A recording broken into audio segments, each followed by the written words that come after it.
सर्वोपप्लवरहित प्रज्ञानः प्रत्यगस्थो ब्रह्मी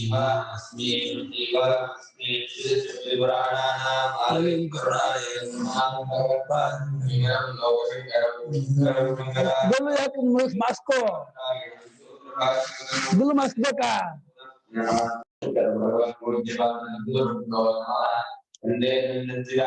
यतिवर्यं महामतिं वेद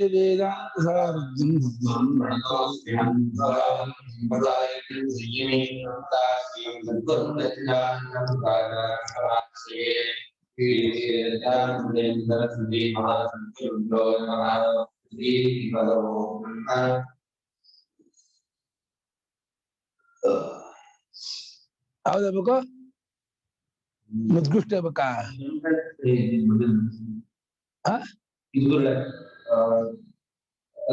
ತೇಜು 40 ನಾನು 40 ಏನಪ್ಪಾ ಸೋಗ್ನಿ ಹಂಸಸ್ಥೆ ಪಾದಂ ಭಕ್ತ ಇತ್ಯುಕ್ತಾವ ಪರರಾಮ ಆ ಅಗ್ನಿಯು ತನ್ನ 4 ಕಲೆಯನ್ನು ಹೇಳ್ತು. ಯಾವ್ದು ಅಗ್ನಿ ಕಲೆ? ಅಗ್ಗಿದು ಪೃಥ್ವಿ ಕಲಾ, ಅಂತರಿಕ್ಷ ಕಲಾ, ದೇವ ಕಲಾ.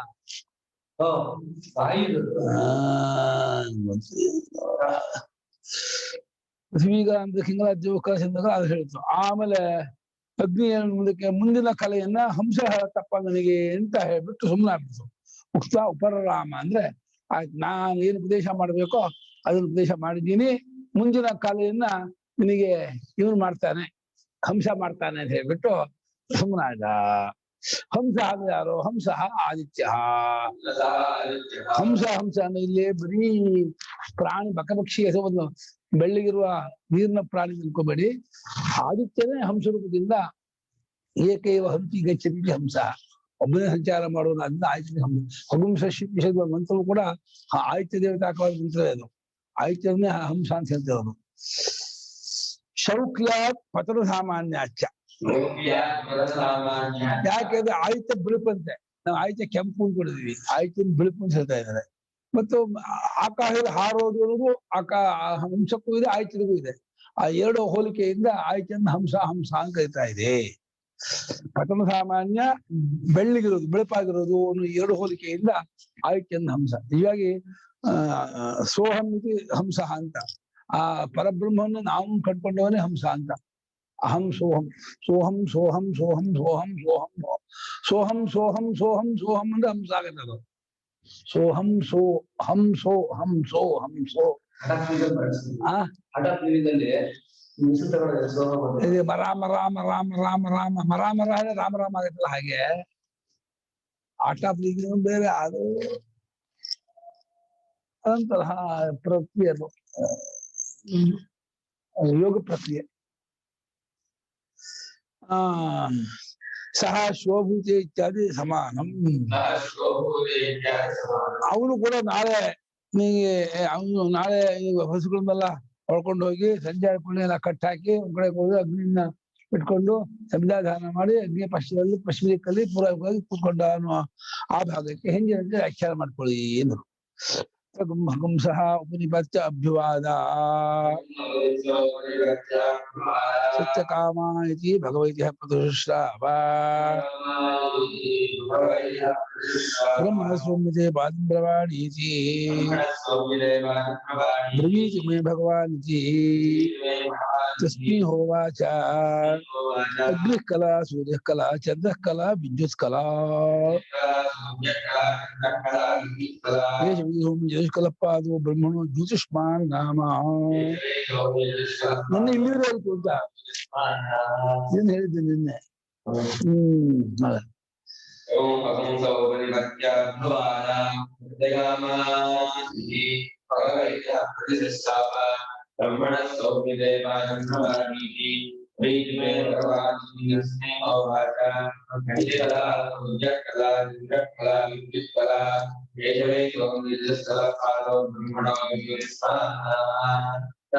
ಹಂಸಃ ಉಪನಿಪತ್ಯ ಅಭ್ಯುವಾದ ಸತ್ಯಕಾಮ ಇತಿ भगवः इति ह प्रजतिप्राव ब्रह्मणः सौम्य ते पादं प्रवाणि इति ब्रवीतु हे भगवान् इति तस्मै ह उवाच अग्निः कला वायुः सूर्यः कला चन्द्रः कला विद्युत् कला एषः वै सौम्य चतुष्कलः पादः ब्रह्मणः ज्योतिष्मान् नाम सत्यकामान् ಮಾತ್ರ ಅದಕ್ಕೆ ದೀರ್ಘ ಕೃತಿ ಸತ್ಯಕಾಮಾನ್ ದೂರದಲ್ಲ ಪವನು ಅಭ್ಯದ ಉಪನಿಪತ್ಯ ಅಂತ ಏನದು ಉಪನಿಪತ್ಯ ಅಂದ್ರೆ ಹಚ್ಚದಲ್ಲೇ ತಮ್ಮ ಹಂಸ ಅವನನ್ನ ಹಂಸನು ಉಪನಿಪತ್ಯ ಬಲಿಗೆ ಬಂದು ಬಲಿ ಸಾರಿ ಬಂದು ಸತ್ಯಕಾಮ ಅಂತ ಯಾಕೆ ಕೃತಿ ಕೃತಿ ಅದಕ್ಕೆ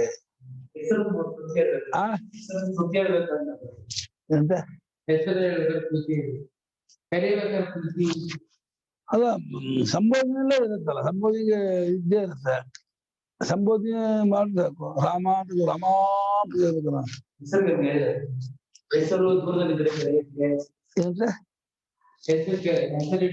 ಎಚ್ಚರವಾ ಹೆಸರು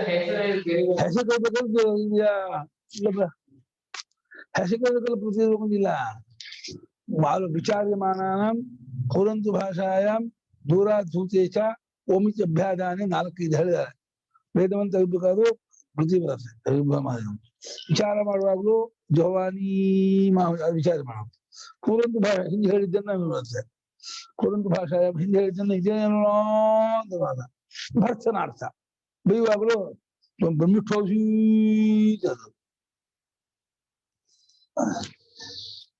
ಇಲ್ಲಿ ಸಂಬೋಧನೆ ಅವಗಾಹಕ್ಕೆ ಗಮನ ಕೊಡುವುದಕ್ಕೆ ಇರಬೇಕು ಅಷ್ಟೇ ಏನು ವಿಶೇಷ ಬರಲ್ಲ ಇದೆ ನಿತ್ಯಕಾಮ ಅಂತ ಹೇಳಿ ಅಟೆನ್ಷನ್ ಕೊಡೋದ್ ಕಡೆಗೆ ಗಮನ ಕೊಡಪ್ಪ ಅಂತ ಹೇಳ್ಕೊಟ್ರೆ ಹೇಳ್ದ ಪೂಜ್ಯರೇ ಎಂಬುದಾಗಿ ಅದಕ್ಕೆ ಬದಲು ಹೇಳ್ದ ನಿಂಗೆ ಬ್ರಹ್ಮದ ಪಾದವನ್ನು ಹೇಳಿದ್ರಪ್ಪ ಹೇಳಿ ಸ್ವಾಮಿ ಅವನು ಹೇಳ್ದ ನೋಡು ಅಗ್ನಿ ಒಂದು ಕಲೆ ಬ್ರಹ್ಮದ ಕಲೆ ಇದು ನಂದಲ್ಲ ಸೂರ್ಯನು ಹೇಳ್ತಿರೋದು ಸೂರ್ಯನು ಒಂದು ಕಲೆ ಚಂದ್ರ ಒಂದು ಕಲೆ ವಿದ್ಯುತ್ ಕಲೆ ಕಲಾ ಅಂದ್ರೆ ಭಾಗ ಅಂಶ ಏಕದೇಶ ಅವಯವ ನಿಮಿಷ ಪರ್ಯಾಪ್ತಗಳು ತಿರಸ್ಕರಪಾದ ಬ್ರಹ್ಮ ಇದಕ್ಕೆ ಜ್ಯೋತಿಷ್ಮಾನ್ ಅಂತ ಹೇಳಿ ಒಂದು ಅದು ಪ್ರಕಾಶ ಅಂತ ಹೇಳಿದ್ರೆ ಜ್ಯೋತಿಷ್ಮಾನ್ ಅಂತ ಹೇಳಿ ಒಂದು ಗುಣ ಅದನ್ನು ಉಪಾಸನೆ ಮಾಡ್ಬೇಕು ಅಗ್ನಿಕಲಾ ಸೂರ್ಯಕಲಾ ಚಂದ್ರಕಲಾ ವಿದ್ಯುತ್ಕಲಾ ಈಶಬಿ ಜ್ಯೋತಿರ್ವಿಷಯಮೇವ ಚ ದರ್ಶನ ಪ್ರೋವಾಚ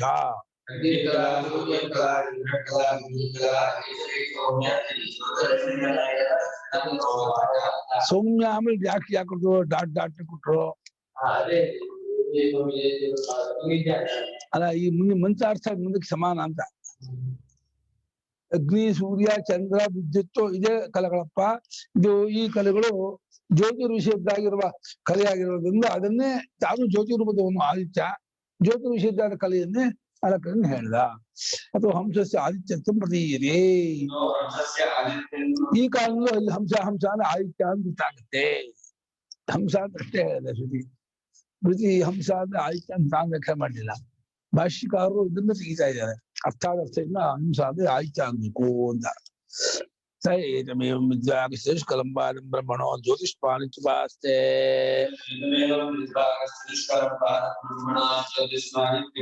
ಜ್ಯೋತಿಷ್ಪಾನ ಲೋಕೆ ಭವತಿ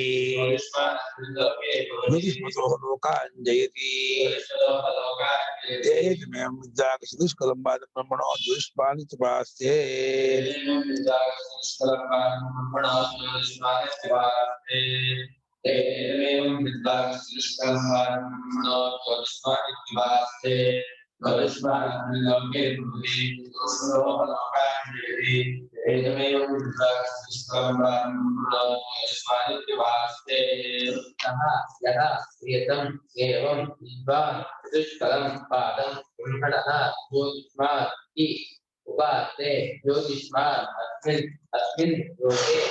ज्योतिष्मतः लोकान् देवी यः एवं स्वान् तिरस्करं पादं ब्रह्मणः ज्योतिष्मान् उपास्ते ಯಾವನಾದರೂ ಈ ತಿಳಿದವನಾಗಿ ಈ ತಿರಸ್ಕರವಾದ ಪಾದವನ್ನು ಬ್ರಹ್ಮದ ಪಾದವನ್ನ ಜ್ಯೋತಿಷದಿಂದ ಕೂಡಿದ್ದು ಎಂಬುದಾಗಿ ಉಪಾಸನೆ ಮಾಡುತ್ತಾನೋ ಈ ಲೋಕದಲ್ಲೂ ಒಳ್ಳೆ ಜ್ಯೋತಿರ್ಮಂತನಾಗ್ತಾನೆ ಒಳ್ಳೆ ಕಾಂತಿಯುಕ್ತನಾದ ಯಾರು ಬದುಕ್ತಾನೆ ಹಾಗೆ ಜ್ಯೋತಿ ರೂಪವಾಗಿರ್ತಕ್ಕಂಥ ಲೋಕಗಳನ್ನು ಕೂಡ ಗೆದ್ಕೊಳ್ತಾನೆ.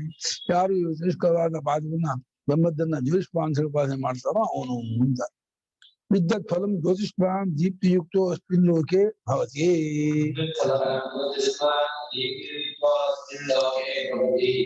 ಇದು ವಿದ್ಯತ್ ಫಲನ ಉಪಾಸಕರಿಗೆ ಆಗುವ ಫಲ. ಈ ಲೋಕದಲ್ಲಿ ಜ್ಯೋತಿಷ್ಮಂತರಾಗಿ ಕಾಂತಿಯುಕ್ತನಾಗಿ ಅವನು ಬದುಕ್ತಾನೆ, ಒಳ್ಳೆ ಬ್ರೈಟ್ಫುಲ್ ಆಗಿರ್ತಾನೆ, ಒಳ್ಳೆ ತುಂಬಾ ಕಾಂತಿಯುಕ್ತ ಜಗ ಜಗದ ಮಿನುಗ್ತಾ ಇರ್ತಾನೆ ಮುಖದಲ್ಲಿ. ಚಂದಾದಿತ್ಯಾದೀನ ಜ್ಯೋತಿಷ್ಪದಾಯವ ಅಮೃತ್ವಾಲೋಕಾಂಜೀತಿ.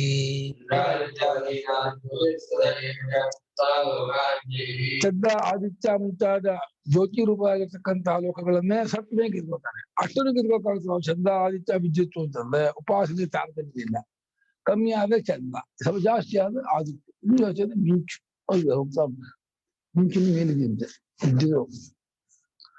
ಉಪಾಸನೆ ಎಷ್ಟು ತೀವ್ರವಾಗಿದೆ ಅನ್ನೋದ್ಮೇಲೆ ಎಷ್ಟು ಕಾಂತಿಯುಕ್ತವಾಗಿ ಲೋಕ ಗೆದ್ಕೊಳ್ತಾರೆ ಅಂತ ತೀರ್ಮಾನ ಆಗತ್ತೆ. ಅಂತ ಲೋಕಗಳನ್ನು ಗೆದ್ಕೊಳ್ತಾನೆ. ಸಮಾನ ಉತ್ತರ ಮುಂದಿನ ಭಾಗಕ್ಕೆ ಹಿಂದಿನಂತೆ ವ್ಯಾಖ್ಯಾನ ಮಾಡ್ಕೊಳ್ಳಿ, ಹಿಂದೆ ಹೇಳಿದಂತೆ ಅರ್ಥ ಮಾಡ್ಕೊಳ್ಳಿ. ಮದ್ದುಷ್ಟೇ ಪಾದಂ ಭಕ್ತೇತಿ ಸಹ ಶ್ವಭೂತೆ ಗಾಹ ವಿಪ್ರಸ್ಥಾಪಯಾಂಚಕಾರ ತಾಯತ್ರಾನು ಸಾಯಂ ಬಭೂವಃ ತತ್ರಾಭಿಮುಖಮಾಧಾಯ ಯಾ ಉಪರುದ್ಧ್ಯ ಸಮಿಧಮಾಧಾಯ ಪಶ್ಚಾದಗ್ನೇಃ ಪ್ರಾಣುಪೋಪವಿವೇಶ.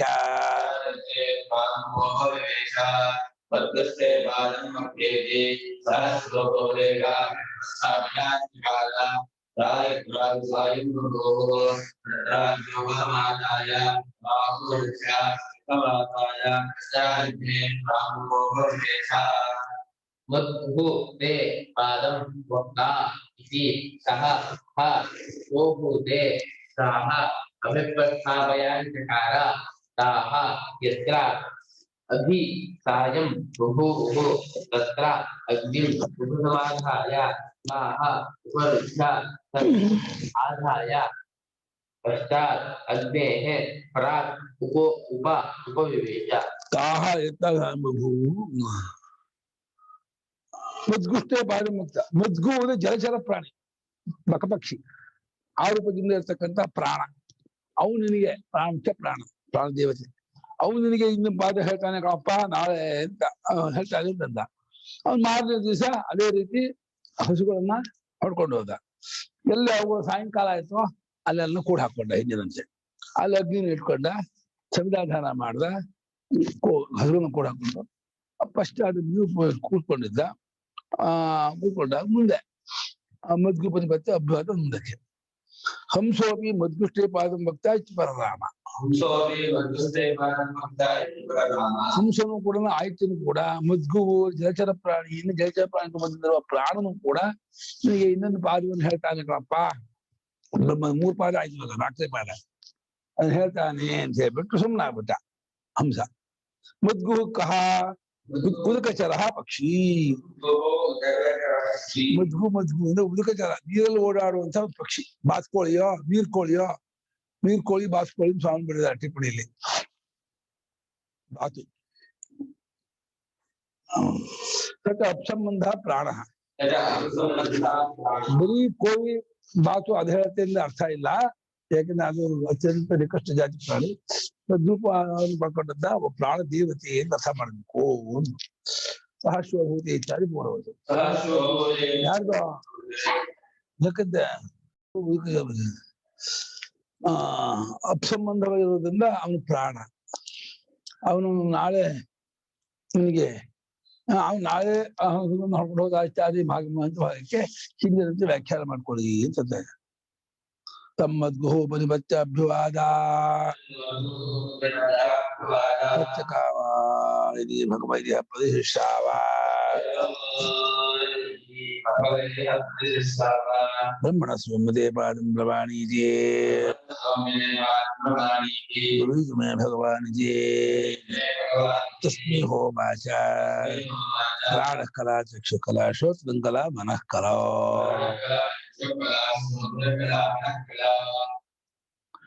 ಕೇಶವೀ ಸೋಮ ಜಯಸ್ಕರ ಪಾದೋ ಬ್ರಹ್ಮಣ ಆಯತನವಾನ್ ನಾಮ.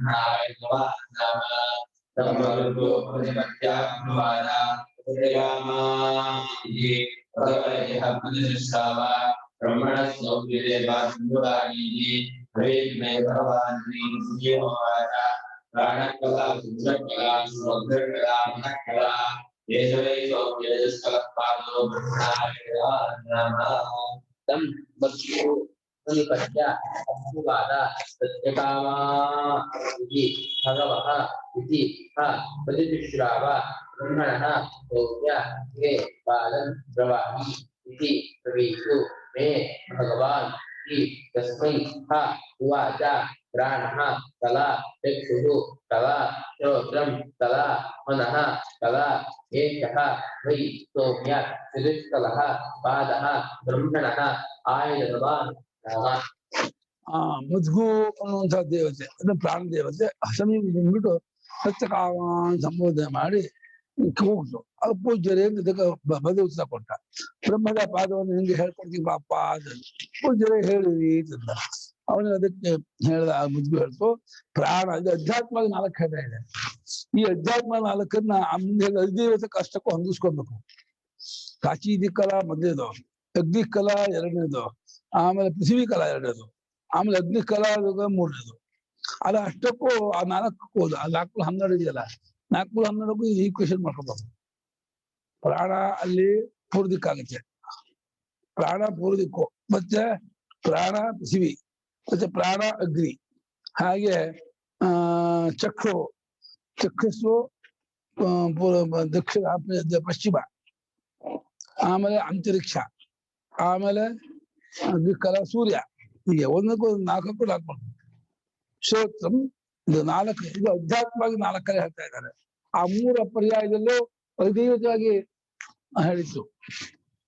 ಈ ಇದು ಬ್ರಹ್ಮದ 4ನೇ ಒಂದು ಪಾದ ಕಳಪ್ಪ. ಇದಕ್ಕೆ ಆಯತನ ಅಂತ ಹೆಸರು. ಯಾಕಂದ್ರೆ ಇಲ್ಲೇ ಎಲ್ಲವೂ ಆಶ್ರಯಿಸ್ಕೊಂಡಿದೆ ಅಂತ. ಎಲ್ಲವೂ ಮನಸ್ಸಲ್ಲೇ, ರೂಪವಲ್ಲ ಕಣ್ಣನ್ನ, ಶಬ್ದವಲ್ಲ ಕಿವಿಯನ್ನ, ಆಮೇಲೆ ಪ್ರಾಣ ಜೊತೆ ಏನೂ ಇಲ್ವಲ್ಲ, ಹಾಗೆ ಮನಸ್ಸಲ್ಲೇ ಎಲ್ಲ ಇದೆ ಅಂತ ಹೇಳಿ ಭಾವನೆ ಮಾಡ್ಬೇಕು. ಸಮಸ್ತಕ್ಕೂ ಇದು ಆಯತನ ಆಧಾರವಾಗಿ ಭಾವನೆ ಮಾಡ್ಬೇಕು. ಸಚ ಮದ್ಗು ಪ್ರಾಣ ಸ್ವವಿಷಯಮೇವ ಚ ದರ್ಶನ ವಾಚ ಪ್ರಾಣ ಕಲಾ ಇತ್ಯಾದಿ.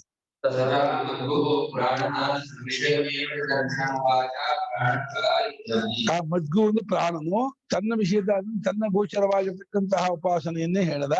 ಪ್ರಾಣ ಕಲಾ ಚಕ್ಷು ಕಲಾ ಶ್ರೋತ್ರ ಕಲಾ ಅಂತ ಹೇಳಿ ತನ್ನ ವಿಷಯವನ್ನೇ ಹೇಳದ. ಇವಾಗ ಆಯತನವಾನ್ ಇತ್ಯೇವ ನಾಮ. ಆಯತನ ಉಳ್ಳದ್ದು, ಆಯತನ ಆಧಾರ, ಆಶ್ರಯ, ನೆಲೆ ಒಂದೇ ಅರ್ಥ. ಇದನ್ನುಳ್ಳದ್ದು ಎಂಬುದಾಗಿ ತಿಳಿಯಬೇಕು. ಅಂದ್ರೆ ಜಗತ್ತಿನ ಎಲ್ಲಕ್ಕೂ 4ಕ್ಕೆ ಆಧಾರ. 4ನ್ನು ಸಮಷ್ಟಿಯ ತಗೋಬೇಕು. ವ್ಯಷ್ಟಿಯಾಗಿ ನಮ್ಮ ಇಷ್ಟೇ ಕಣ್ಣು, ಇಷ್ಟೇ ವಾಕು ಇರಬಹುದು. ಸಮಷ್ಟಿ ಪ್ರಾಣ, ಸಮಷ್ಟಿ ಚಕ್ಷಸ್ಸು, ಸಮಷ್ಟಿ ಶ್ರೋತ, ಸಮಷ್ಟಿ ವಾಕು. 4 ಮನಸ್ಸು. ಪ್ರಾಣ, ಚಕ್ಷಸ್ಸು, ಶ್ರೋತ, ಮನಸ್ಸು, ಅದ 4ರಲ್ಲೇ ಎಲ್ಲವೂ ಇರೋದು, ಎಲ್ಲಕ್ಕೂ ಆಧಾರವಾಗಿದೆ ಎಂಬುದಾಗಿ ಭಾವನೆ ಮಾಡಬೇಕು. ಆಯತನ ನಾಮ ಮನಃ ಸರ್ವಕರ್ಣೋಪಸಂಹೃತಾನಾಂ ಭೋಗಾನಾಂ ತದಸ್ಮಿನ್ ಪಾದೇ ವಿದ್ಯತೆ ಇತಿ ಆಯತನವಾನ್ ನಾಮ ಪಾದಃ.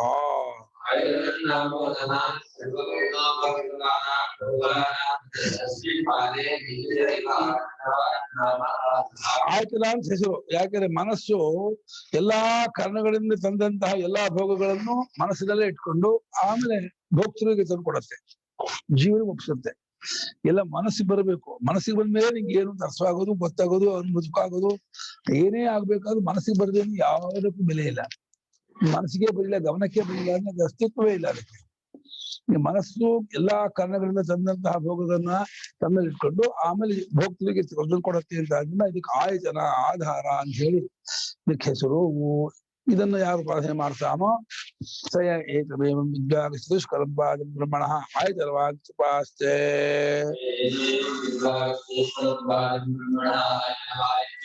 ಆಯತನವಾನಸ್ಮಿನ್ ಲೋಕೆ ಭವತಿ ಆಯತನವತೋ ಲೋಕಾನ್ ಜಯತಿ. ಏಕಮೇವಂ ವಿದ್ಯಾಗಸ್ತುಷ್ಕಲಂಪಾದ ಬ್ರಹ್ಮಣಃ ಆಯತನವಾಚುಪಾಸ್ತೆ.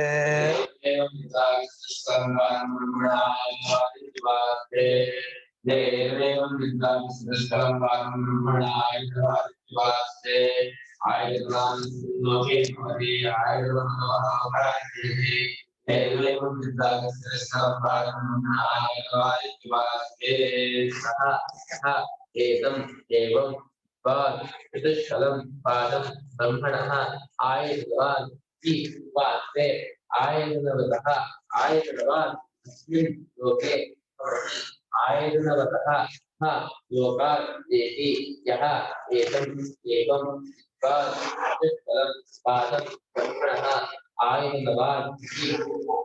ಯಾವಾಗಲೂ ಈ ಚತುಷ್ಕವಾದ ಪಾದವನ್ನ ಬ್ರಹ್ಮದ ಪಾದವನ್ನ ಆಯತನ ಉಳ್ಳದ್ದು ಆಯತನವಾಗಿರುವುದು ಆಯತನ ಉಳ್ಳದ್ದಲ್ಲ ಆಯತನವಾಗಿದೆ ಇದೇ ಆಯತನವಾಗಿದೆ ನಾಲ್ಕೇ ಆಯತನ ಎಲ್ಲಕ್ಕೂ ಅಂತ ಉಪಾಸನೆ ಮಾಡ್ತಾನೋ ಅವನು ಕೂಡ ಒಳ್ಳೆ ಆಯತನ ಅಂದ್ರೆ ಆಧಾರ ಆಶ್ರಯ ನೆಲೆ ಮನೆ ಒಳ್ಳೆ ಸೈಟು ಒಳ್ಳೆ ಮನೆ ಒಳ್ಳೆ ಜಮೀನು ಎಲ್ಲವೂ ನೋಡ್ತಾನೆ ಆಯತನ ಅನ್ನುವ ಗುಣದಿಂದ ಬ್ರಹ್ಮನ ಉಪಾಸನೆ ಮಾಡಿದ್ರೆ ಈ ನಾಲ್ಕು ಬ್ರಹ್ಮರೂಪವಾಗಿ ಆಯತನ ಗುಣದಿಂದ ಕೂಡಿದ್ದಾಗಿರುವ ಆ ಸ್ವರೂಪ ವಿಭೂತಿ ಅಂತ ಉಪಾಸನೆ ಮಾಡಿದ್ರೆ ಆಯತನ ಅಂದ್ರೆ ಮನೆ ಉಳ್ಳವನು ಜಮೀನುಳ್ಳವನು ಒಳ್ಳೆ ಆಧಾರ ಉಳ್ಳವನಾಗಿ ಆಗುತ್ತಾನೆ ಹಾಗೆ ಒಳ್ಳೆ ವಿಸ್ತಾರವಾದ ಆಯತನ ಉಳ್ಳ ಲೋಕಗಳನ್ನು ಕೂಡ ಗೆದ್ಕೊಳ್ತಾನೆ ಯಾರು ಈ ನಾಲ್ಕು ಕಲೆಯಿಂದ ಕೂಡಿದಾಗ ಈ ಪಾದವನ್ನ ಆಯತನವಾದ ಗುಣದಿಂದ ಕೂಡಿದ್ದು ಉಪಾಸನೆ ಮಾಡ್ತಾನೋ ಅವನಾಗ್ತಾನೆ ಅಂತ ತಂಪಾದಂ ತಥೈವ ಉಪಾಸ್ತೆ ಈ ನಾಲ್ಕನೇ ಪಾದವನ್ನು ಹಾಗೆ ಆಯತನ ಅನ್ನೋ ಗುಣದಿಂದ ಕೂಡಿದ್ದು ಉಪಾಸನೆ ಮಾಡ್ತಾನೆ ನಾಲ್ಕನೇ ಪಾದವನ್ನ ಯಹ ಸಹ ಆಯತನವಾನ್ ಆಶ್ರಯವಾನ್ ಸ್ತ್ರೀಯಕ್ಕೆ ಹೌದು ಯಾರು ಹೀಗೆ ಉಪಾಸನೆ ಮಾಡ್ತಾನೋ ಆಯತನಗಳನ್ನು ಕೂಡಿದ್ದು ಈ ನಾಲ್ಕನೇ ಪಾದ ಅಂತ ಅವನು ಕೂಡ ಈ ಲೋಕದಲ್ಲಿ ಒಳ್ಳೆ ಆಯತನವನ್ನಾಗ್ತಾನೆ ಆಶ್ರಯವಂತನಾಗ್ತಾನೆ ಒಳ್ಳೆ ಮನೆ ಉಳ್ಳವನು ಜಮೀನು ಉಳ್ಳವನು ಭಾರಿ ದೊಡ್ಡ ಸೈಟ್ ಉಳ್ಳವನು ಎಲ್ಲಾ ತರ ಏನು ಕೊರತೆ ಇರಲ್ಲ ಅವನಿಗೆ ಅಷ್ಟೇ ಸುಮ್ಮನೆ ಮನೆ ಕೂತ್ಕೊಂಡು ಈ ನಾಲ್ಕನೇ ಪಾದವು ಬ್ರಹ್ಮದ ಆಯತನಗಳಿಂದ ಕೂಡಿದ್ದಾಗಿರ್ತಕ್ಕಂತಹ ಪಾದ ಇದು ಪ್ರಾಣ ಚಕ್ಷುಷು ಶ್ರೋತ್ರ ಮನಸ್ಸು ಇದೆಲ್ಲ ಎಲ್ಲವೂ ನಿಂತಿರೋದು ಎಲ್ಲಕ್ಕೂ ಇದೇ ಆಧಾರವಾಗಿದೆ ಇದು ಬ್ರಹ್ಮದ ಅಂಶ ವಿಭೂತಿಯಾಗಿದೆ ಸಮಸ್ತಕ್ಕೂ ಆಧಾರ ಆಯತನ ಅಂತ ಉಪಾಸನೆ ಮಾಡ್ತಾ ಮಾಡ್ತಾ ಆಯತನವಂತನಾಗ್ತಾನೆ ಆಯತನವನ್ನುಳ್ಳವನಾಗ್ತಾನೆ ಒಳ್ಳೆ ಜೀವನವುಳ್ಳವನಾಗ್ತಾನೆ ಅಂತ ಅವನಿಗೂ ಇದೇ ಫಲ ಆಗುತ್ತೆ ಆಯತನವತಃ ಸಾವಕಾಶಾನ್ ಲೋಕಾನ್ ಮೃತೋ ಜಯಿತು ಆಯತನ ಉಳ್ಳದ್ದಾದ್ರೆ ಅವಕಾಶ ಏನೋ ಕಿಷ್ಕಿಂದ ಭಾರಿ ಕಿರಿಕಿರಿ ಭಾರಿ ಇಕ್ಕಟ್ಟು ಜಾಗನೇ ಇಲ್ಲ ಆ ರೀತಿ ಆಗೋದೇ ಇಲ್ಲ ಸ್ಟಾರಾಗಿ ಏನು 10 ಎಕರೆ ಜಮೀನು ಮನೆ ಲಾಸ್ಟ್ ಓಡಾಡುದು ಏನ್ ಮಾಡುದು ಏನೋ ಇರೋದು ಚೆನ್ನಾಗಿರ್ತದೆ ಏತಮೇವ ಇತ್ಯಾದಿ ಪೂರ್ವಸು ಯಾವಾಗ ಈ ರೀತಿ ಉಪಾಸನೆ ಮಾಡ್ತಾನೋ ಅವನು ಆ ರೀತಿ ಹಿಂದಿನಂತೆ ಆ ಫಲವನ್ನು ಪಡ್ಕೊಳ್ತಾನೆ ಒಳ್ಳೆ ಆಯತನವಂತನಾಗ್ತಾನೆ ಸುಖವಾಗಿ ಜೀವನವನ್ನ ಚೆನ್ನಾಗಿ ಸಾಗಿಸ್ತಾನೆ ಆಯತನ ಉಳ್ಳದು ಅಂತ ನಮ್ಮ ವೇದದಲ್ಲೂ ಯೋಪಾಂ ಪುಷ್ಪಂ ವೇದ ಪುಷ್ಪವಾನ್ ಪ್ರಜಾವಾನ್ ವಿಷಮಾನ್ ಭಾಗದಲ್ಲಿ ಆಯತನವಾನ್ ಭವತಿ ವೇದ ಯೋಪಾಂ ಆಯತನಂ ವೇದ ಆಯತನವಾನ್ ಭವತಿ ಬಂದೇ ಬರ್ತಾನೆ ಇರುತ್ತೆ ಅಪ್ಪಿನ ಪುಷ್ಪ ಹೂ ಯಾವ ಚಂದ್ರಮಾವ ಅಪಾಂ ಆಯತನಂ ನೀರೇ ಅಪ್ಪಿನ ಆಯತನ ಆಮೇಲೆ ಅಗ್ನಿಯೇ ಅಪ್ಪಿನ ಆಯತನ ವಾಯುವೇ ಅಪ್ಪಿನ ಆಯತನ ಅಸೋವಿತಪನ್ ಸೂರ್ಯನೇ ಅಪ್ಪಿನ ಆಯತನ ಚಂದ್ರಮ ನಕ್ಷತ್ರವೇ ಅಪ್ಪಿನ ಆಯತನ ಪರ್ಜನ್ಯ ಸಂವತ್ಸರ ಎಲ್ಲ ನೀರಿನ ಆಯತನಗಳು ಆಧಾರಗಳು ಆಶ್ರಯಗಳು ಅಂತ ಉಪಾಸನೆ ಮಾಡ್ತಾ ಇದ್ರೆ ಚೆನ್ನಾಗಿ ಆಯತನವಂತ ಜಾಗ ಉಳ್ಳವನು ಮನೆ ಉಳ್ಳವನು ದೊಡ್ಡ ದೊಡ್ಡ ಸೈಟ್ ಉಳ್ಳವನಾಗ್ತಾನೆ ಅಂತ ಇಲ್ಲಿ ನೀತಿ ಹಾಕೋ ಏದಮೇ ಇತ್ಯಾದಿಯನ್ನು ಹಿಂದಿನಂತೆ ಅರ್ಥ ಮಾಡ್ಕೊಳ್ಳಿ ಎಂದು ಪ್ರಾಪ ಆಚಾರ್ಯ ಕುಲಂ ಸಮಾಚಾರ್ಯೋ ಅಭ್ಯುವಾದ ನಿತ್ಯಕಾಮ ಇತಿ ಭಗವತ್ಯ ಪ್ರತಿಷ್ಠಾಪ ಬ್ರಹ್ಮ ವಿಧಿವಸೂಮ್ಯ ಭಾಸಿ ಕೋನುತ್ವಾ ವಿಶಿಷಾಸೇತಿ अन्ये मनुष्येभ्यः प्रतिजज्ञे भगवागस्तेव मे कामे ब्रूयात्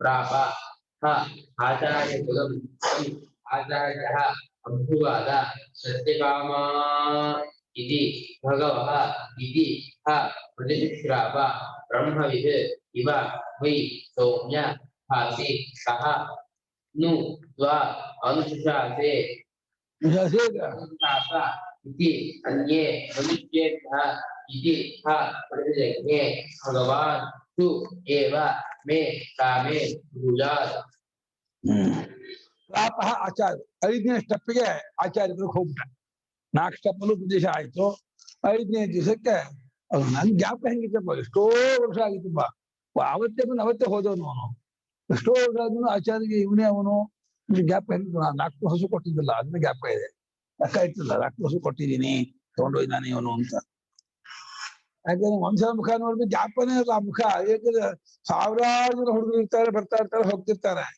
ಯಾರು ಇವನು ಅಂತ ಏನ್ ಜ್ಞಾಪಕ ಇರುತ್ತೆ ಒಂದ್ ದಿವಸಕ್ಕೆ ಶೇಷ ಎಂತ ಇಲ್ಲ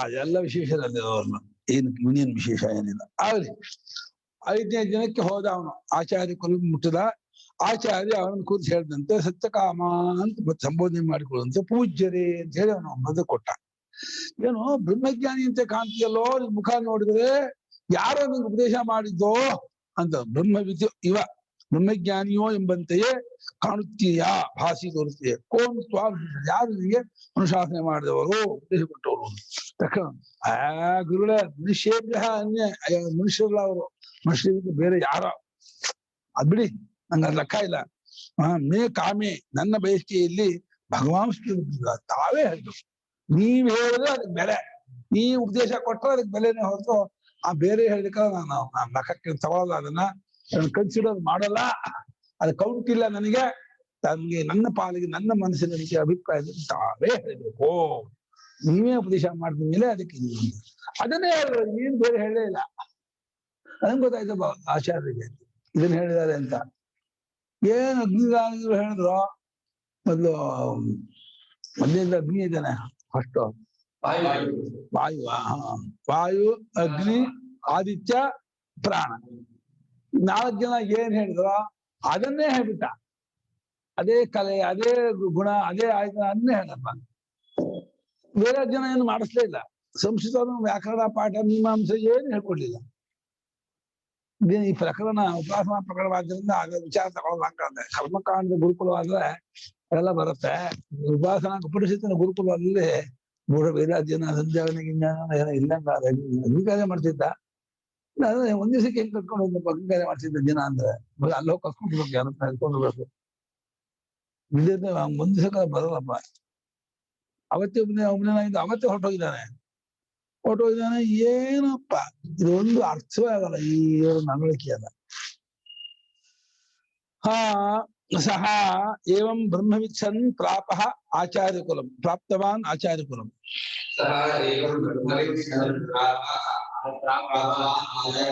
ಅವನು ಒಂದು ಆ ಸತ್ಯಕಾಮನು ಈ ರೀತಿ ವಾಯುವಾದಿ ದೇವತೆಗಳಿಂದ ಉಪದೇಶವನ್ನು ಪಡ್ಕೊಂಡು ಬ್ರಹ್ಮಜ್ಞಾನಿ ಆದವನಾಗಿ ಇಲ್ಲಿ ಬ್ರಹ್ಮ ಅಂದ್ರೆ ಸಗುಣ ಬ್ರಹ್ಮವನ್ನು ತಿಳಿದವನಾಗಿ ಅಂದ್ರೆ ಬ್ರಹ್ಮದ 4 ಪಾದಕ್ಕೂ 4 ಕಲೆ ಒಂದೊಂದಕ್ಕೂ 4 ಭಾಗ ಇದೆ 16 ಕಲೆ ಆಯ್ತು ಅಷ್ಟನ್ನು ತಿಳಿದವನಾಗಿ ಅವನು ಆಚಾರ್ಯಗಳು ಬಂದ ಬರೀ ಒಂದೇ ಸಲ ಉಪದೇಶ ಮಾಡಿದ್ದು ಅವನ ಉಪಾಸನೆ ಮಾಡಿಯೇ ಇಲ್ಲ ಅವನು ಆಯ್ತು ಇದನ್ನ ಬಂದ ಒಂದೊಂದ್ಸಲ ಅಷ್ಟೇ ಬ್ರಹ್ಮಜ್ಞಾನಿ ತಿಳ್ಸ್ಕೊಂಡ್ಬಿಟ್ಟ ಏನಪ್ಪ ಇದು ಒಂದು ಅರ್ಥವಲ್ಲ ಏನು ಉಪಾಸನೆಯನ್ನ ಅವ್ರು ಹೇಳ್ತಾರೆ ಯಾವ ಜೀವ ಎಡಬಿಡದೆ ಮಾಡ್ಬೇಕು ನಿರಂತರ ಮಾಡ್ತಿರ್ಬೇಕು ಹಾಗೆ ಅಂತಾರೆ ಇದು ಒಂದ್ಸಲ ಉಪದೇಶ ತಗೊಂಡ ಮಾನಸ ಬಂದ ಇನ್ನೊಂದು ಹೇಳ್ದ ಇನ್ನೊಂದು ಹೇಳ್ದು 4 ಹೇಳ್ದು 5 ದಿವಸ ಬಂದ ಬ್ರಹ್ಮಜ್ಞಾನಿ ಅಂತ ಕಾಣ್ತಿರ್ಬೇಕು ಅಷ್ಟಕ್ಕೆ ಏನ್ ಇಷ್ಟಕ್ಕೆ ಬ್ರಹ್ಮಜ್ಞಾನಿ ಅಂತ ಕಾಣಕ್ಕಾಗತ್ತಾ 5ನೇ ದಿವಸಕ್ಕೆ ಅದನ್ನ ಉಪಾಸನೆಯೇ ಮಾಡಿಲ್ಲ ಅವನು ಬರೀ ಆ ದೇವತೆ ಉಪಾಸನೆಯಿಂದಲೇ ಉಪಾಸನಾದವನಂತ ಆಗ್ಬಿಟ್ಟ ತಮ್ಮ ಆಚಾರ್ಯ ಅಭ್ಯುವಾದ ಸತ್ಯಕಾಮ ಇತಿ ಅವನು ಕುರಿತು ಆಚಾರ್ಯ ಹೇಳಿದ್ರು ಸತ್ಯಕಾಮ ಏನೋ ಅಯ್ಯೋ ಚೆನ್ನಾಗಿ ಕಾಣ್ತೀಯಲ್ಲೋ ಬ್ರಹ್ಮಜ್ಞಾನಿ ಅಂತ ಕಾಣ್ತೀಯಲ್ಲೋ ಏನು ನವಾಚಾರ ಅಂತ ಕೂಗಿದ್ರು ಭಗವದ್ಗೀತಾ ಶಿಷ್ಯಾವ ಪೂಜ್ಯರೇ ಅಂತ ಹೇಳಿ ಕೂಗಿದ ಕೂಡ ಪೂಜ್ಯರೇ ಅಂತ ಹೇಳಿ ಅವನು ಬದಲು ಉತ್ತರ ಕೊಟ್ಟ ನೋಡಿ ಶಂಕರಾಚಾರ್ಯರು ಬ್ರಹ್ಮಜ್ಞಾನಿಯಂತೆ ಕಾಣ್ತೀಯಾ ಅನ್ನೋಕೆ ಬ್ರಹ್ಮಜ್ಞಾನಿಗಳು ಹೇಗಿರ್ತಾರೆ ಅಂತ ಬರೀತಿದ್ದಾರೆ. ಈ ಒಂದೇ ಜಾಗದಲ್ಲಿ ಬ್ರಹ್ಮಜ್ಞಾನಿ ಡೆಫಿನೇಷನ್ ಕೊಟ್ಟಿದ್ದಾರೆ. ಬ್ರಹ್ಮ ವಿಧಿವ ವೈ ಸೌಮ್ಯ ಭಾಸಿ, ಬ್ರಹ್ಮವನ್ನು ತಿಳಿದವನಂತೆ ಮಗು ಸೌಮ್ಯ ಕಾಣ್ತಿದೆಯಲ್ಲೋ ನನಗೆ ಅಂತಂದ. ಬ್ರಹ್ಮಜ್ಞಾನಿ ಅಂತ ಕಾಣ್ತಾ ಹೇಗ್ ಕಾಣ್ತಾರೆ? ಪ್ರಸನ್ನೇಂದ್ರಿಯ, ಪ್ರಹಸಿತ ವದನ, ನಿಶ್ಚಿಂತ, ಕೃತಾರ್ಥ, ಬ್ರಹ್ಮವಿದ್ ಭವತಿ. ಅದ್ರಲ್ಲಿ ಎರಡು ಕಾಣುತ್ತೆ, ಇನ್ನೆರಡು ಕಾಣಲ್ಲ. ನಿಶ್ಚಿಂತ ಕೃತಾರ್ಥ ಕಾಣಲ್ಲ. ಪ್ರಸನ್ನೇಂದ್ರಿಯ, ಅವನ ಕಣ್ಣೆಲ್ಲ ಮುಖ ಕೈಯೆಲ್ಲ ಬಹಳ ಶಾಂತವಾಗಿತ್ತು, ತಿಳಿಯಾಗಿತ್ತಂತೆ. ಪ್ರಸನ್ನ ಅಂದ್ರೆ ತಿಳಿಯಾಗಿತ್ತು, ಸ್ವಚ್ಛವಾಗಿತ್ತು, ತಿಳಿಯಾಗಿತ್ತು. ರಾಗಾದಿ ದೋಷದಿಂದ ಕಲುಷಿತವಾಗಿ ಚಡಪಡಿಸ್ತಾ ಇರ್ಲಿಲ್ಲ. ಕೆಲವು ಮುಖ ನೋಡ್ಕೊಳ್ಳೇನೆ ಪ್ರೇತ ಮುಖ, ಯಪ್ಪ ಬೆಳಗ್ಗೆ ಎದ್ಕೊಳ್ಳಿ ಇಂಥ ಪ್ರೇತ ಮುಖ ನೋಡಪ್ಪ ಅನ್ಸುತ್ತಲ್ಲ, ಹಂಗಿಲ್ಲ. ಅದು ಬಹಳ ಒಳ್ಳೆ ಬ್ರೈಟ್ಫುಲ್ ಆಗಿ ಬಹಳ ಪ್ರಶಾಂತ ಮುಖ, ಕಣ್ಣು ಕಿವಿ ಮೂಗು ಬಾಯೆಲ್ಲ ಶಾಂತ ಇದೆ. ಪ್ರಹಸಿತವಾದಲ್ಲ, ಅದೇ ನಗ್ನ ಮುಗಳು ಮಂದಸ್ಮಿತ. ಮಂದಸ್ಮಿತ ಅಂದ್ರೆ ಮುಗುಳ್ನಗಿಯಿಂದ ಕೂಡಿಕೊಂಡಂತಹ ಮುಖ ಒಂದು. ಇನ್ನು ತನಗೆ ಅದು ಕೃತಾರ್ಥತೆಯನ್ನು ಉಂಟು ಮಾಡಿದೆ, ಕೃತಾರ್ಥ ಬುದ್ಧಿ. ನಿಶ್ಚಿತವಾಗಿದ್ದಾನೆ, ಸಾಕು, ಪರ್ಯಾಪ್ತವಾಯಿತು, ನಂಗೆ ಇನ್ನೇನು ಪಡ್ಕೊಳ್ಬೇಕಾಗಿಲ್ಲ ಅನ್ನುವಂಥ ಒಂದು ತೃಪ್ತಿ ಇದೆ ಅವನಿಗೆ. ಚಿಂತಾಹೀನನಾಗಿದ್ದಾನೆ, ಮುಗುಳ್ನಗಿಯಿಂದ ಕೂಡಿದ್ದಾನೆ, ಒಳ್ಳೆ ಪ್ರಸನ್ನವಾದ ತಿಳಿಯಾದ ಮುಖವುಳ್ಳವನು, ಒಳ್ಳೆ ಮುದ್ದು ಮಗುವಿನ ಮುಖದಂತೆ ಇದೆ. 6 ತಿಂಗಳ 4 ತಿಂಗಳ ಮಗು ಮುದ್ದಾಗಿ ಬೆಳ್ತಾ ಇದ್ರೆ, ಚೆನ್ನಾಗಿ ಗುಂಡಾಗಿ ಮುದ್ದಾಗಿರ್ತಕ್ಕಂಥ ಮಗು ನಗುನಗುತ್ತಾ ಇದ್ರೆ ಆ ಮಗು ಮುಖ ಹೇಗಿರುತ್ತೋ ಆ ರೀತಿ ಇತ್ತಂತೆ ಬ್ರಹ್ಮಜ್ಞಾನಿ ಮುಖ. ಏನು ಕಾಮಾದಿ ದೋಷವಿಲ್ಲದೇನೆ, ರಾಗದ್ವೇಷಾದಿ ಇಲ್ಲದೇನೆ ನಿಶ್ಚಿಂತನಾಗಿ ಮುಗುಳ್ನಗಿಯಿಂದ ಕೂಡಿದ್ದಾದ ಕೃತಾರ್ಥತೆಯನ್ನು ಉಂಟು ಮಾಡಿದಂತಹ ಮುಖ ಅದು. ಆ ರೀತಿ ಕಾಣ್ತಾ ಇತ್ತು ಗುರುಗಳಿಗೆ. ಯಾಕಂದ್ರೆ ಗುರುಗಳ ಮುಖ ಆಗಿತ್ತಲ್ಲ, ಅವ್ರಿಗೆ ಅದನ್ನೇ ಕಾಣುತ್ತೆ. ಅವರಿಗೆ ಅದನ್ನು ಗುರುಸೋದಕ್ಕೂ ಆ ಯೋಗ್ಯತೆ ಬೇಕು. ಬ್ರಹ್ಮಜ್ಞಾನಿನ ಗುರುಸೋದು ಬ್ರಹ್ಮಜ್ಞಾನಿಗಳೇ ಸಿಗ್ತಾರೆ ಹೊರತು ಅಜ್ಞಾನಿಗಳಿಗೆ ಬ್ರಹ್ಮಜ್ಞಾನಿ ಗುರುಸೋಕ್ಕಾಗಲ್ಲ. ವಿದ್ವಾನೇವ ವಿಜಾನಾತಿ ವಿದ್ವಜ್ಜನ ಪರಿಶ್ರಮಂ, ನೈವಂದ್ಯ ವಿಜಾನಾತಿ ಗುರುವೀಂ ಪ್ರಸವ ವೇದನಾ. ಜ್ಞಾನಿಗಳಿಗೆ ಜ್ಞಾನಿಗಳ ಮುಖ ಗೊತ್ತಾಗುತ್ತೆ, ಜ್ಞಾನಿಗಳಿಗೆ ಜ್ಞಾನಿ ಅರ್ಥ ಆಗ್ತಾರಂತೆ. ಹಂಗಾಗಿ ಈ 4 ಗುಣಗಳನ್ನ ಕಾಣ್ತೀಯಲ್ಲೋ ಮಗು ಸತ್ಯಕಾಮ, ಏನು ಸಮಾಚಾರ, ಯಾರು ಹೇಳ್ಕೊಟ್ರು ಬ್ರಹ್ಮನಿಗೆ ಅಂತಂದ. ಅತಾಹ ಆಚಾರ್ಯ ಬ್ರಹ್ಮ ವಿದ್ವಭಾಸೀತಿ. ಅದನ್ನ ಆಚಾರ್ಯ ಹೇಳ್ತಿದ್ದಾರೆ, ಮಗು ಸತ್ಯಕಾಮ ಬ್ರಹ್ಮಜ್ಞಾನಿಯಂತೆ ಕಾಣ್ತಾ ಇದೆಯಲ್ಲೋ, ಮುಖ ನೋಡಿ ಒಳ್ಳೆ ಬ್ರೈಟ್ಫುಲ್ ಆಗಿದೆಯಲ್ಲೋ, ಕಣ್ಣಲ್ಲಿ ಇಂಥ ಕಾಂತಿ ಇದೆ, ಮುಖದಲ್ಲಿ ಇಂಥ ತೇಜಸ್ಸಿದೆ, ಇಡೀ ಮುಖದ ಶಾಂತವಾಗಿದೆ, ಪ್ರಸನ್ನವಾಗಿದೆ. ಏನ್ ಹೀಗಿದೆಯಲ್ಲ, ಇಂಥ ಒಂದು ವಿಶೇಷತೆ ಹೇಗ್ ಬಂತು, ಎಲ್ಲಿಂದ ಬಂತು, ಬ್ರಹ್ಮಜ್ಞಾನಿ ಆಗಿದೆಯಲ್ಲ ಅಂತ ಹೇಳಿ. ಕೋನು ಇತಿ ವಿತರ್ಕ ಎಂದು ವಾಚ. ಯಾರು ಹೇಳಬಹುದು? ನೀನು ಕಾಡಿಗೆ ಹೋಗಿದ್ಯಾ, ಹಸುವನ್ನು ಕಟ್ಕೊಂಡಿದ್ಯಾ, ಅಲ್ಲಿ ಆಶ್ರಮಕ್ಕೆ ಹೋಗಿಲ್ಲ, ಬೇರೆ ಗುರುಕುಲಕ್ಕೂ ಹೋಗಿಲ್ಲ, ನಿನ್ಗೆ ಯಾರು ಉಪದೇಶ ಮಾಡಿರ್ಬೋದು, ಏನು ಅದು ಅಂತ. ಅದು ವಿತರ್ಕ ಅಂದ್ರೆ ಸಂಭಾವನೆ, ಯಾರಿರ್ಬೋದು, ಇಂತ ಇರ್ಬೋದು ಅಂತ ಹೇಳಿ ತರ್ಕ ಮಾಡುತ್ತಾ, ಯಾರೋ ಉಪದೇಶ ಮಾಡಿದ್ದು ಹೇಳು ಅಂತಂದ್ರು. ಕಸ್ತ್ವ ಮನುಷ್ಯ ಶಾಸ ಇತ್ತು. ಯಾರಯ್ಯ ನೀವು ಉಪದೇಶ ಮಾಡಿದ್ದು? ನನಗೆ ಒಂದು ಗುರುಕುಲದಂತ ವಿದ್ಯಾರ್ಥಿಗೆ ಇನ್ನೊಬ್ಬ ಹೇಳ ಹಾಗಿಲ್ಲ, ಅದು ಶಾಸ್ತ್ರದ ನಿಯಮ. ಬೇರೆ ಬೇರೆ ಗುರುಕುಲದ ಆಚಾರ್ಯರು ಬಂದ್ಬಿಟ್ಟು ಈ ಬೇಕಾದ್ರೆ ಅವರೇ ಪರೀಕ್ಷೆ ಮಾಡ್ಬೋದೇ ಹೊರತು ವಿಚಾರ ಮಾಡೋದು. ಈ ಗುರುಗಳ ಅನುಮತಿ ಇಲ್ಲದೇನೆ ಇವ್ರು ಪಾಠ ಹೇಳೋದು ಅದೆಲ್ಲ ಮಾಡೋ ಹಾಗಿಲ್ಲ. ಹಿಂದೆ ಹಾಗೆ ಇಟ್ಕೊಂಡಿದ್ದೆ ನಿಯಮ. ಆಮೇಲೆ ಹೇಳ್ಬೇಕಂದ್ರೆ ತಪ್ಪಿಸ್ಕೊಂಡು ಓಡೋದೇ ಹುಡುಗ, ಅವನಿಗೆ ಇನ್ನೊಬ್ಬ ಆ ಪಾಠ ಸೇರಿಸ್ಕೋಬಾರ್ದು ನಿಯಮಿಸ್ಕೊಂಡಿದ್ರು.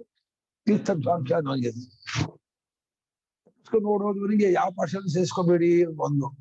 ಆಮೇಲೆ ಸುಮ್ಮನೆ ನನಗೆಲ್ಲ ಗೊತ್ತಿದ್ದ ಒಂದು ಪಾಠಶಾಲೆ ಹೋಗ್ಬಿಟ್ಟು ಆ ಹುಡುಗರು ನಾನ್ ಪಾಠ ಹೇಳ್ತೀನಿ, ನನಗೆ ವಾಲಂಟ್ರಿ ಹೋಗಿ ಹೇಳೋ ಹಾಗಿಲ್ಲ. ಆ ಗುರುಗಳ ಪರ್ಮಿಷನ್ ನೀಡಿ ಅನುಮತಿ ಇಲ್ದೇನೆ ಅವರಿಗೆ ಪಾಠ ಹೇಳೋ ಇದೂ ಇಲ್ಲ, ಅವಕಾಶವೂ ಇಲ್ಲ. ಇದೆಲ್ಲ ತುಂಬಾ ನಿಯಮ ಇಟ್ಕೊಂಡಿದ್ರು. ಹೀಗಿದ್ದಲ್ಲಿ ನಿಂಗೆ ಹೇಗೆ ಹೇಳ್ತಾರೆ, ನಿಂಗೆ ಹೇಳಕ್ ಸಾಧ್ಯ ಇಲ್ವಲ್ಲ, ನನ್ನ ಶಿಕ್ಷನಾಗಿದ್ದಾಗ ಯಾರು ಉದ್ದೇಶ ಮಾಡಿದ್ರು ಅಂತಂದ. ತಥಾಹ ಸತ್ಯಕಾಮ ನೇಮನುಷ್ಯೇಭ್ಯ ಅಂದ. ಯಾ ಗುರುಗಳ ಪಿಡಿ, ಅದ್ ಯಾರು ಆ ಮನುಷ್ಯರಿಂದ ಬೇರೆಯವರು, ಮನುಷ್ಯರಲ್ಲ, ಯಾವ ಹೇಳುದು ಅಂತ. ಅಂದ್ರೆ ಒಂಥರ ಉದಾಸೀನ ಅವ್ರ ವಿಷಯಕ್ಕೆ. ಯಾಕೆಂದ್ರೆ ಗುರುಗಳ ಮುಂದೆ ಇನ್ನೊಬ್ಬರನ್ನ ಪ್ರಶಂಸೆ ಮಾಡೋದು ಒಪ್ಪಲ್ಲ ಅವರು.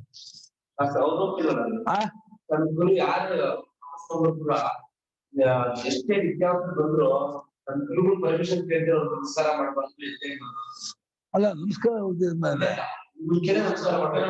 ಹಾ ಏನ್ ಮಾಡ್ಬೇಕು ನಿಮ್ ಮುಂದೆ ಮಾಡ್ಬಾರ್ದಂದ್ರೆ ಅಂತ ಹಂಗಲ್ಲ, ಅದು ವಿಷಯ ಬೇರೆ. ಒಟ್ಟು ನಮಸ್ಕಾರ ಮಾಡೋಕೆ ತಪ್ಪಿಲ್ಲ, ನಮಸ್ಕಾರ ಮಾಡ್ಬೋದು. ಯಾರು ಇಲ್ಲ ಸರಿ, ಅದೊಂದು ಒಟ್ಟ ಮೇಲೆ ಮನುಷ್ಯ ಬಿಟ್ಟ, ಮನುಷ್ಯನಿಗಿಂತ ಬೇರೆ ಬಿಟ್ಟ. ದೇವತಾ ಮಾಂ ಅನುಶಿಷ್ಟ ಇದು ಭಾಷಿಕಾರ ಸೇರಿಸಿದ್ವು, ಅವನು ಹೇಳಿಲ್ಲ, ಮೂಲದಲ್ಲಿಲ್ಲ. ಮನುಷ್ಯನಿಗಿಂತ ಬೇರೆ ಅಂದ್ರೆ ಯಾರೋ ರಾಕ್ಷಸ ಪಿಶಾಚಿ ಅಂದ್ಕೋಬೇಡಿ, ದೇವತಾ ಅಂತ ಭಾಷಿಕಾರರು ಮನುಷ್ಯನಿಗೆ ಬೇರೆ ನೀವು ಜಬಭೂತ ಪಿಶಾಚಿ ಬಂದು ಹೇಳ್ಬಿಟ್ಟ ಅಂತ ಆಗಲ್ಲ ಅನ್ಕೋಬೇಡಿ, ದೇವತೆಗಳು ಹೇಳಿದ್ವು ಅಂತ ಅರ್ಥಾಗರ್ಥದಲ್ಲಿ ಹೇಳ್ತಾ ಇದ್ದಾನೆ ಭಾಷಿಕಾರ ಹೇಳ್ತಿದ್ದಾರೆ. ಓನ್ಯೋ ಭಗವತ್ ಶಿಷ್ಯಂ ಮಾಂ ಮನುಷ್ಯಸ್ಥನ್ ಅನುಶಾಸಿತಂ ಉತ್ಸಹೇತ ಅಭಿಪ್ರಾಯ. ಮತ್ತೆ ಯಾವನು ತಾನೇ ತಮ್ಮ ಶಿಷ್ಯನಾಗಿರುವ ನನ್ನನ್ನ ಮನುಷ್ಯನಾಗಿದ್ದುಕೊಂಡು ಅನುಶಾಸನೆ ಮಾಡೋದಕ್ಕೆ ಅವನು ತಕ್ಕವನಾದಾನು, ಯೋಗ್ಯನಾದಾನು, ಅಥವಾ ಸಮರ್ಥನಾದಾನು ಹೆಂಗ್ತಾನೆ? ನಾನು ಆ ಒಂದು ಹಾರದ್ಯ ಮತದ ಗೌತಮನ ಶಿಷ್ಯನಾಗಿದ್ದ ಸತ್ಯಕಾಮನಿಗೆ ನಾನು ಹೋಗಿ ಉಪದೇಶ ಮಾಡ್ತೀನಿ. ಯಾವ ಮನುಷ್ಯ ತಾನೇ ಧೈರ್ಯ ಮಾಡಿಯಾನು ಅವುಗಳಕ್ಕೆ? ಸಾಧ್ಯವೇ ಇಲ್ಲ ಅಂತ ಅವನು ಇದು ಮಾಡ್ತಾನೆ. ಶಿಷ್ಯತರ ವಾಕ್ಯ ಇದು.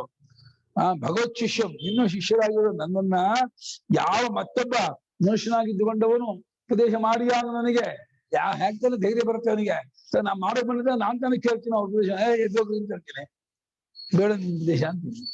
ಒಬ್ಬರಿಗೆ ನನ್ನನ್ನು ಒಪ್ಪಿಸ್ಕೊಂಡ್ಬಿಟ್ಟಿದ್ಮೇಲೆ ಮತ್ತೊಬ್ಬರನ್ನ ಕುಡುಗಣ್ಣಲ್ಲೂ ನೋಡೋಣ. ಹೇಗೆ ಒಬ್ಬನ ಮದುವೆ ಆಗಿರ್ತಕ್ಕಂಥ ಹುಡುಗಿ ಪರಪುರುಷನ ಕಣ್ಣೆತ್ತಿ ನೋಡಲ್ವೋ, ಹಾಗೆ ಗುರುಳಿಗೆ ಒಪ್ಪಿಸ್ಕೊಂಡಂತ ಶಿಷ್ಯ ಬೇರೆ ಗುರುನ ಕಣ್ಣೆತ್ತಿ ನೋಡಲ್ಲ. ಅವನು ಎಷ್ಟೇ ವಿದ್ಯಾರ್ಥಿ ಆಗಿರ್ಬೋದು, ಏನಾಗಿರ್ಬೋದು, ನಮ್ ಗುರು ಹೇಳಿದ್ರೆ ಮಾತ್ರ ಅವ್ರಿಗೆ ಉಪದೇಶಕ್ಕೆ ಅಥವಾ ಇನ್ನೊಂದಕ್ಕೆ ನಾನು ಮಾಡ್ತೀನಿ ಹೊರತು ಗುರುಳ ಪರ್ಮಿಷನ್ ಇದ್ದೀನಿ ಯಾವ ಇನ್ನೊಬ್ಬ ಗುರುವನ್ನು ನಾನು ಉಪದೇಶಕ್ಕಾಗಿರೋದು. ಗೌರವ ಕೊಡ್ತೀನಿ, ಮರ್ಯಾದೆ ಕೊಡ್ತೀನಿ, ನಮಸ್ಕಾರ ಮಾಡ್ತೀನಿ, ಆ ವಿಷಯ ಬೇರೆ. ಉಪದೇಶಕ್ಕೆ ಗುರು ಅಂತ ತಗೊಳ್ಳಲ್ಲ. ನನ್ ಗುರು ಒಬ್ರೆ, ಇಬ್ರು ಗುರು ಆಗ್ಬಿಟ್ಟು ಶಿಷ್ಯ ಹಾಳಾಗ್ತಾರೆ ಅಂತ ವಾಕ್ಯ ಇದೆ. ಹೌದು, 2 ನದಿ 1 ಗ್ರಾಮವನ್ನು, 2 ಪತಿ ಎರಡು ಪತ್ನಿ ಒಬ್ಬ ಪತಿಯನ್ನ, 2 ಗುರು 1 ಶಿಷ್ಯನ ಹಾಳು ಮಾಡ್ತಾರೆ. ಯಾಕಂದ್ರೆ ಗುರುಗಳಲ್ಲಿ ಐಕಮತ್ಯ ಇರೋಲ್ಲ. ಒಂದು ತಗೊಂಬಂದು ಹೋಗ್ಬೇಡ ಅಂತಾನೆ, ಏನ್ ಮಾಡೋಕ್ ಶಿಷ್ಯ? ಒಬ್ಬ ಗುರು ಆ ಕೆಲಸ ಮಾಡುತ್ತಾನೆ, ನೀ ಹೋಗಿ ಮಾಡ್ಬೇಡ ಅಂತ ಅಂತಾರೆ. ಅವಾಗ ಏನ್ ಮಾಡ್ಬೇಕು? ಮಾಡ್ಬೇಕು ರವೆ ಅವ್ರಿಗೆ. ಅದರಿಂದ ಒಬ್ಬರೇ ಗುರು. ಹೀಗೆ ದೇವತೆಗಳು ನನ್ನನ್ನ ಅನುಸರಣೆ ಮಾಡಿದ್ದಾರೆ ಹೊರತು ತಮ್ಮ ಶಿಷ್ಯರಾಗಿರುವ ನನ್ನನ್ನ ಮನುಷ್ಯನಾಗಿದ್ದುಕೊಂಡು ಮತ್ ಯಾವನು ತಾನೇ ಉಪದೇಶ ಮಾಡೋದಕ್ಕೆ ಮಾಡುವ ಸಾಹಸವನ್ನು ಮಾಡಿಯಾನು, ಆ ಕೈ ಹಾಕಿಯಾನು ಅಂತ ಅಂದ. ಅತಃ ಅನ್ಯೇ ಮನುಷ್ಯ ಬೈತೆ ಪ್ರತಿಜ್ಞೆ ಪ್ರತಿಜ್ಞಾತವಾನ್. ಅಲ್ಲ ಸ್ವಾಮಿ ಬಿಡಿ, ಅದ್ ಯಾರೋ ಮನುಷ್ಯರಿಗಿಂತ ಬೇರೆ ಅವ್ರು ಹೇಳಿದ್ರು ಅಂತ ಅಂಬರ್ ಸ್ವಲ್ಪ ಗುರುಗಳ ಮುಂದೆ ಅವ್ರ ವಿಷಯಕ್ಕೆ ಉದಾಸೀನ ತೋರಿಸ್ತಾ ಇದ್ದಾನೆ. ನಂಗೆ ಅದ್ ಲೆಕ್ಕ ಇಲ್ಲ ಅಂತ ಅವ್ರು ಹೇಳಿದ್ದಿರ್ಬೋದು. ಐ ವೋಂಟ್ ಕನ್ಸಿಡರ್ ಇಟ್, ನಾನು ಅದನ್ನ ಬಿಡಿಸೋಲ್ಲ, ನಾನು ಅದನ್ನ ಹೆಚ್ಚು ತಂದ್ಕೊಳ್ಳಲ್ಲ ಅಂತ. ಭಗವಾನ್ ಸ್ವಯಮೇ ಕಾಮೇ ಮಮೇ ಇಚ್ಛಾಯಾಂ ಭೂಯಾತ್. ಪೂಜ್ಯರಾದ ತಾವೇ ನನ್ನ ಬಯಕೆಯಂತೆಯೇ ಉಪದೇಶ ಮಾಡಬೇಕು. ನೋಡಿ, ಅಲ್ಲೆಲ್ಲ ಮದ್ಗುಷ್ಟೇ ಹಗುಸಷ್ಟೇ ಹೇಳ್ತು, ಆಚಾರ್ಯಷ್ಟೇ ಭಕ್ತ ಹೇಳಿಲ್ಲ. ಮುಂದಿದೆ, ಇವನೇ ಸತ್ಯಕಾಮನಿ ಗುರು ಆಗ್ತಾನೆ, ಅವನಿಗೆ ಇನ್ನೊಬ್ಬ ಬರ್ತಾನೆ, ಕೋಸಲ ಶಿಷ್ಯ ಬರ್ತಾನೆ. ಅವನು ಆಚಾರ್ಯಸ್ಥೆ ಬದು ಭಕ್ತ ಅಂತ ಹೇಳಿ ಅಲ್ಲಿ ಇದೇ ರೀತಿ ಬರ್ತಾರೆ. ಅಗ್ನಿಗಳು ಉಪದೇಶ ಮಾಡ್ತಾರೆ. ಯಾರಿಗೆ? ಉಪಕೋಸನಿಗೆ ಉಪದೇಶ ಮಾಡಿದ ಮೇಲೂ ಇನ್ನು ಗುರುಗಳು ಮುಂದಕ್ಕೆ ಹೇಳ್ತಾರಪ್ಪ ಅಂತ ಅವ್ರು ಹೇಳ್ತಾರೆ. ಇಲ್ಲಿ ಗುರುಗಳು ಹೇಳ್ತಾರೆ ಅಂತ ಹೇಳಲೇ ಇಲ್ಲ. ಮುಂದಿನ ಭಾಗವನ್ನ ಗುರುಗಳು ತಿಳಿಸ್ಕೊಡ್ತಾರೆ, ಮಾಡ್ತಾ ಇಲ್ಲ. ಆದ್ರೆ ಗುರು ಏನಾದ್ರು ಹೇಳಲಿ, ಅದು ಗುರುಗಳು ಬಿಟ್ಟಿದ್ದು ಅಂತ ಅಂದ್ಕೊಂಡು ಸುಮ್ಮನೆ ಆಗ್ಬೇಕು. ಆದ್ರೆ ಈ ತಮಾಷೆ ಏನು ಅಂತಂದ್ರೆ, ಏನು ವಾಯು ಅಗ್ನಿ ಆದಿತ್ಯ ಪ್ರಾಣ ಹೇಳಿದ್ರು ಅದನ್ನೇ ಗುರು ಹೇಳಿದ್ರಪ್ಪ. ಆಶ್ಚರ್ಯ ಅಂದ್ರೆ ಡಿಟ ಆಸ್ ಇಟ್ ಈಸ್ ಅದನ್ನೇ ಹೇಳ್ಬೇಕಪ್ಪ. ಅದ್ ಹೆಂಗೆ ಹೇಳ್ತಾರೆ ಗುರುಗಳಿಗೆ? ಯಾರು ಹೇಳ್ಕೊಟ್ರು, ಹೆಂಗ್ ಗೊತ್ತಿತ್ತು, ಏನು ಇದನ್ನ ಹೇಳಿದಾರೆ ಅಂತ. ವಿಯಾಯ ಕಿಂಚಿನ ವಿಯಾಯ, ಒಂದು ಚೂರು ಬಿಟ್ಟು ಹೋಗಿ ಕೂದಲಷ್ಟು ಬಿಡದೇನೆ ಅದನ್ನ ಹೇಳಿದ್ರು ಅಂದ್ರೆ ಏನ್ ಪರೋಕ್ಷ ಜ್ಞಾನ ಗುರುಗಳಿಗೆ ಇರ್ಬೇಡ. ಎಂಥ ನಿಷ್ಠಾವಂತ ಗುರುಗಳು ಎಲ್ಲಿದ್ದಿರ್ಬೇಡ. ಅದು ನನ್ನ ಇಚ್ಛೆಯಂತೆ ಕೇಳೋದಾದ್ರೆ ಗುರುಗಳೇ ಗುರುಗಳು ತಾವೇ ಉಪದೇಶ ಮಾಡ್ಬೇಕು. ನಿಮ್ಮ ಉಪದೇಶಕ್ಕೆ ನಾನು ಶಿಷ್ಯನಾಗಿದ್ದೀನಿ, ಅರ್ಹನಾಗಿದ್ದೀನಿ, ದಯವಿಟ್ಟು ಅದನ್ನು ಉಪದೇಶ ಮಾಡಬೇಕು. ಕಿಮನ್ಯರುಕ್ತೇನ ಅದ್ ಬೇರೆ ಹೇಳ್ತೀನಿ, ನಂಗೆ ಏನಾಗ್ಬೇಕಾಗಿದೆ ಹೇಳಿರ್ಬೋದು, ನಾನು ಇಷ್ಟೇ ಹೇಳುದು. ನಾನಂತ ಗಣಯಾಮಿ ತಿರುಪ್ರಾಯ, ನಾನು ಲೆಕ್ಕಕ್ಕೆ ಇಟ್ಕೊಂಡಿಲ್ಲ ಅಂದ ಹೇಳಿರ್ಬೋದು. ಯಾರೋ ಹೇಳಿದವರು ದೇವತೆಗಳು, ವಾಯು, ಅಗ್ನಿ, ಆದಿತ್ಯ ಅಂಥವ್ರು ಹೇಳಿದ್ರೆ ನಾನು ಲೆಕ್ಕ ತಗೊಳ್ಳಲ್ಲ ಅಂತ ಇದ್ದಾನೆ. ಅಂದ್ರೆ ಏನಾಯ್ತು ಇದು ಗುರು ಸ್ಥಾನ? ವಾಯು ಆದಿತ್ಯ, ಅಗ್ನಿ ಆದಿತ್ಯ ಪ್ರಾಣ ಹೇಳಿದ್ದನ್ನು ನಾ ಲೆಕ್ಕ ತಗೊಳ್ಳಲ್ಲ, ನಂಗೆ ಬೇಕಿಲ್ಲ, ನಾ ಕನ್ಸಿಡರ್ ಮಾಡಲ್ಲ, ಐ ವಾಂಟ್ ಇದನ್ನ ಪಾಯಿಂಟ್ ಮಾಡಲ್ಲ ಅಂತ ತಾನೆ ಅಂತ ಇದೆ. ಏನ್ ನೀನ್ ಗುರುಭಕ್ತಿ ಇಂದು ನಂಗೆ ನೀವೇ ಹೇಳ್ಬೇಕು ಅಂತ. ಯಾಕೆ? ಶ್ರುತಜ್ಞ ಕೇವಮೇ ಭಗವದ್ಋಷೇಭ್ಯ ಆಚಾರ್ಯ ಜೀವ ವಿದ್ಯಾವಿತ ಸಾಧುಷ್ಠಂ ಪ್ರಾಪದಿತಿ ತಸ್ಮೈ ಹರಿತದೇವೋ ವಾಚ ತಚ್ಚ ನ ಕಿಂಚನ ವಿಯಾಯೇತಿ ವಿಯಾಯೇತಿ.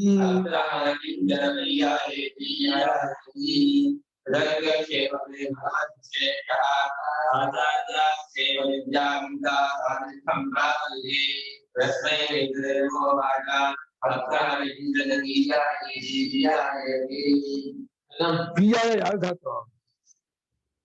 ವಿಯಾಯ ವಿಯಾಯ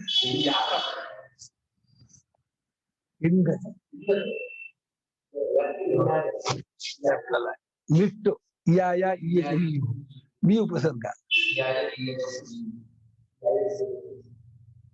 ಇಂಗತು ಏನೇಳ ಲೆಪ್ಪು ಅಲ್ಲ, ಯಾಪ್ರಾಪಣಿ ಅಲ್ಲ. ಶ್ರುತಂ ಹಿ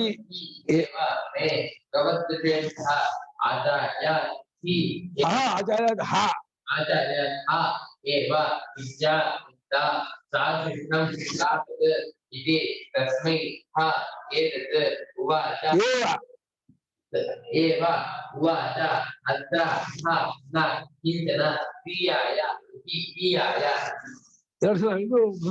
ಉಪಾಸನೆ ಮುಗಿತು ಅಂತ ಅಷ್ಟೇ. ಆಚಾರ್ಯದಿಂದ ಕಲಿತ ವಿದ್ಯೆಯೇ ಸಾಧಿಯ ಸಾಧಿಷ್ಠ ಅತ್ಯಂತ ಬಲಿಷ್ಠತವಾದದ್ದಾಗತ್ತೆ ಎಂಬುದು ಭಗವದ್ವಿಷಯಭ್ಯಾಸ ತದ್ವಿಷಯ.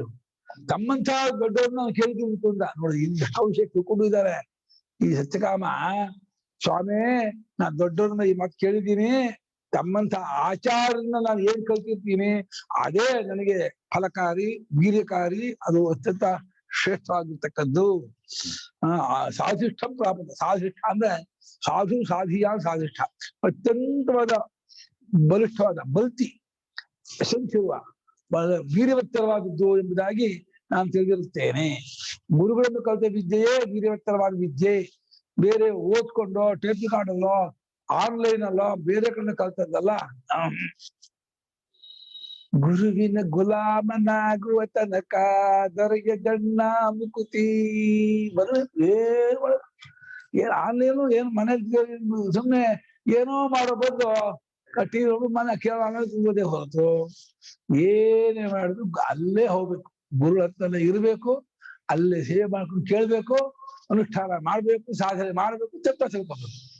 ಅದೇ ಕ್ರಮವೇ ಹೊರತು ವೆಸ್ಟರ್ನ್ ಸ್ಟೈಲ್, ವೆಸ್ಟರ್ನ್ ಫಿಲಾಸಫಿ ಇದೆಯಲ್ಲ.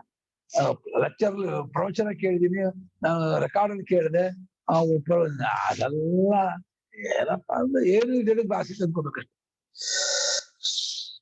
ಏಕದೇವ ವಾಚ, ಈ 4 ಜನ ವಾಯುವಾದಿಗಳು ಹೇಳಿದ್ದ ವಿಚಾರವನ್ನೇ ಗುರುಗಳು ಅದನ್ನೇ ಹೇಳದೆ ಹೊರತು ಕಿಂಚನ ಶಬ್ದ ಏನ್ ಹೇಳುತ್ತೆ, ಒಂದು ಕೂಜು ಕೂಡ ವ್ಯತ್ಯಾಸ ಆಗಲಿಲ್ಲಂತೆ, ಬಿಟ್ಟು ಹೋಗ್ಲಿಲ್ಲಂತೆ. ಆ 4 ಜನ ಏನ್ ಹೇಳಿದ್ರು, ಕಲೆಯನ್ನು ಹೇಳಿದ್ರು, ಅವರು ಪ್ರಕಾಶವಾನ್ ನಾಮ, ಜ್ಯೋತಿಷ್ವಾನ್ ನಾಮ, ಆಯತನವಾನ್ ನಾಮ, ಆಮೇಲೆ ಇನ್ನೊಂದು ನಾಮ ಏನು, ಜ್ಯೋತಿಷ್ಮಾನ್ ನಾಮ, ಆಯತನ ಕೊನೆಯದು, ಪ್ರಕಾಶವಾನ್ ಮೊದಲೇದು, ಆಯತನ ಹಾಕಿದ್ರು. ಆಯ್ತಾ,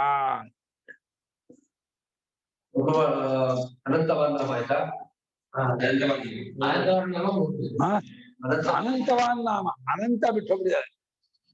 ಪ್ರಕಾಶ, ಜ್ಯೋತಿಷ್ಮಾನ್, ಅನಂತ, ಆಯ್ತನ. ಈ 4 ಗುಣಗಳಿಂದ ಹಾಗೆ ಆ ಗುಣಗಳನ್ನು, ಆ ಕಲೆಗಳನ್ನು, ಆ ಪಾದಗಳನ್ನು ಹೇಳ್ದ ಆಚಾರ್ಯ. ಒಂದು ಕಿಂಚಿತ್ತು ಕೂಡ ಬಿಟ್ಟು ಹೋಗಲಿಲ್ಲ. ಯಾಕ ನಾಳೆ ಭಾಷೆ ಹೋದವ ओम आप्याय निर्माण शिष्य स्वात्मा कावदत्रियाणि सर्वाणि सर्वं ब्रह्मोपदेशनं मां निराकरोद निराकरणस्थो निराकरणस्थो तदा निर्देगं सत्सन्मा देवे सन्तो ओम शान्ति शान्ति शान्ति